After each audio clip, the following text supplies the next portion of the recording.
So yan mga buddy, good afternoon at isang tanghaling tapat sa inyong lahat mga buddy. At yan, galing ako bumili ng plastic kasi nga yung sa gamitin ni Kuya Jonathan para dun sa painda niya mamaya. At yun yan, nagkaroon lang ng problema mga buddy, gawa ng, hindi ko alam kung paano gagawin. Gawa ng si Mrs. ayan, nagluluto siya ng turon. Kulang yung ano niya, kulang yung paninda. So, ilan lang yung nagawa mo, ma'am? 10. 10? 10 ba to? 15 yan. Sige. 15. 15 lang. 15 lang. eh. Bakit? Kulang eh. Tsaka unti lang yung saging binili ko kasi linggo bukas. Oo nga pala mga buddy. Gawa ng paglinggo kasi. Hindi kasi kami mga buddy, hindi kami nagtitinda paglinggo. Syempre, family day tsaka church day. So, hindi kami nagtitinda ng marami. Tsaka, hindi kami bumibili ng saging ng marami pag Sabado. Kasi hindi kami nagtitinda. May hinog kasi mga buddy, mga overripe. Kaya, Oo. paano yan? May paninda dun si ate, tita. Ano, pinakuha ko kay Angel yung paninda doon ni Tita Mish. Anong mga paninda dun? Karyoka tsaka maruya. Maruya? Yan, Para, ano na para natin. maubos na lang tsaka may Si Ate Angel yung nandun, di ba? Oo. Si Ate Angel Siya yung nag-ano. nagtitinda doon. Ano mga buddy, si Ate Angel kasi nagtitinda rin doon sa kabila. Ito kasi yung pinagkakabalahan namin pag walang pasok din sa Ate Angel. Siya yung nagtitinda doon sa kabila. Tumutulong siya din. Oo, kasi mayroon siyang, ano sabi, pinag-iipunan. May pinag-iipunan siyang gustong bilhin. Kaya suma-sideline. So, ito mga buddy yung yung paninda ulit ni Kuya Jonathan. So, antayin muna natin si Angel, kung Sige. kung ilang piraso yung pinakuha mo. Bali, yung karyoka, siyam. Tapos yung maruya, 10. 10. Isang gawin mo ng 10. 10. So, magiging magiging, ito, 15, 35. 35 na peraso. So, yun mga buddy. Marami na rin yan mga buddy, 35 na peraso. Kasi yung dala ni Kuya Jonathan kahapon, ilan yung turon mo kahapon? 30.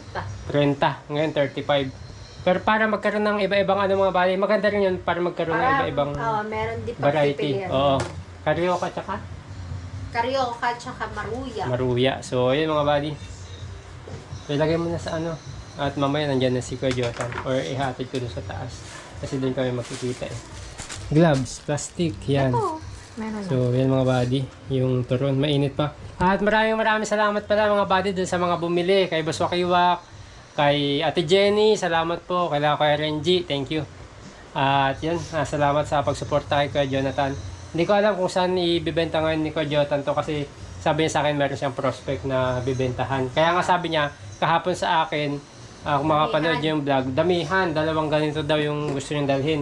Ang problema mga buddy, hindi ko kasi natansya, Sabado pa lang ngayon, hindi po kasi kami bibili ng maraming saging kapag Sabado kasi mahinog siya. So, ma-overripe. So, linggo po kasi hindi kami nagtitinda. Kaya yun, haluan na lang namin muna ng iba para at least malaman din namin kung ano yung mabenta sa kanya, no? Ano na lang natin sa kanya. Pero yan naman mga buddy, pare-parehas lang ng presyo. Tig sa 10. 10.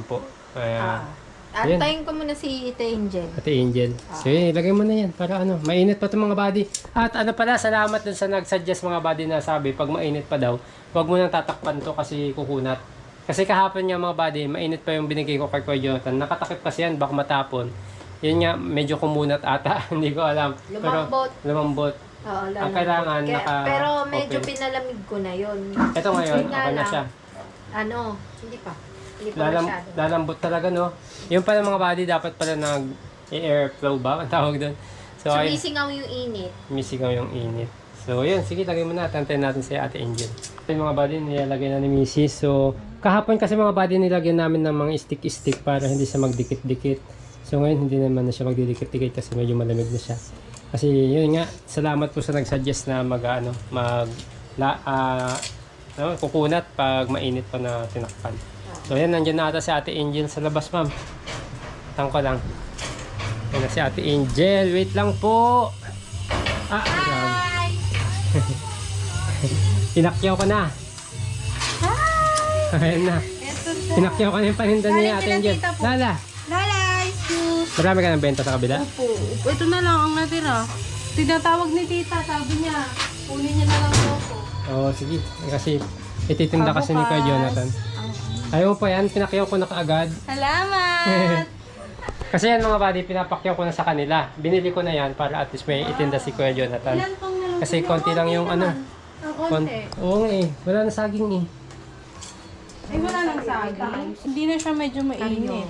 Ah, ano? Kanina pa Ito kasi mga ito. buddy, masarap to. Ano ba to? Ay, Malagkit? Malagkit. Malagkit. Oh, ito. Ito naman, Maruya. yeah, maruya. Ilang peraso yan? 10-10. Ito, Ito 9 na 9. lang ito. Tapos ito, 10. Oh, sige, pwede na yan. Ito ma'am, 15 no, yung turon. Oo. So, May pahabol na 10. last na bata na bumili po Ilagay eh. ko na ba? oh, lagay mo na. Kakasya pa ba yan? O lahat ng turon dito sa side, yung ano, maruya dito sa side, Ito ma'am? yung sa Baka side. Hindi, ibabaw nyo na lang yan. Ito si babaw na lang. Try mo ma'am, yung maruya. Hindi. Kasi paano pag kukuha siya ng turon? Oo nga, ikaw, dito lahat. May- Konti lang naman yung ano ba, yung tinudok. Marami ka na benta doon, Ate Angel. Opo, ito na po yung last. Parang Grabe. maganda, wait. Hindi rin kayo magtinda madami. Madami naman po. Sakto lang. Yung kaya lang ipaubos sa isang araw. Eh, ito naman, ito na yung natira. Sabi ni tita, kukunin mo na lang daw po. Ito Ayun. maruya. Grabe si Ate Angel, oh. Marami na atang ipon to eh. Secret! Ibigay ang bayan.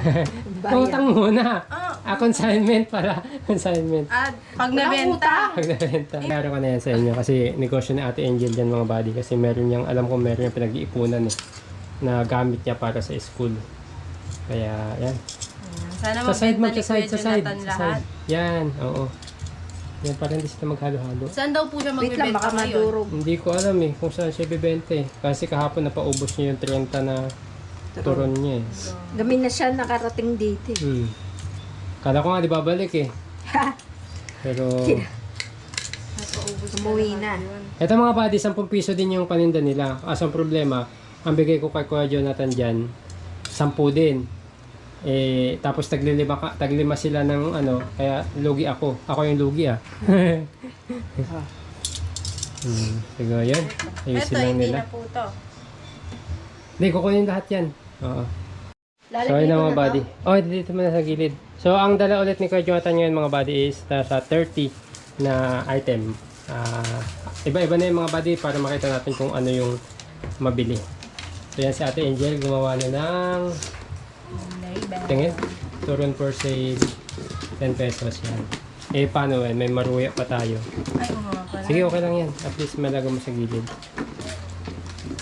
sabihin. Huwag mo Bakit? natakpan, ma'am. Bakit turon lang? Ganyan lang. Sige.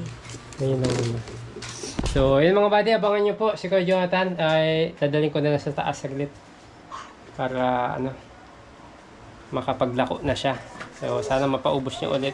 At maraming salamat po sa pagsuporta. At abangan natin pangalawang araw po niya ngayon eh. Yan. Yan. Turon for sale. Diba? Ganda. Okay. Ayun. Yan na. Good luck! Thank you, Kuya Jonathan. Inakyaw. Inakyaw. Inakyaw yung paninda ni Ate Angel. Bakit kami ni baby? Kuha na lang kayo mamaya sa kabila ate. Ha? Ay, baby. Sa kabila Ayan, sa kabila, meron pa ata pag may tira pa din, no? Wala. So, ito yung plastic niya. Bebe, hi! So, ayan. Ubus. Ma'am, sayang yung mantika dito. Oh, ilagay mo sa ano, strainer. Yun, ang daming pinagpretuhan. Ha? Mamaya. Sige. Thank you.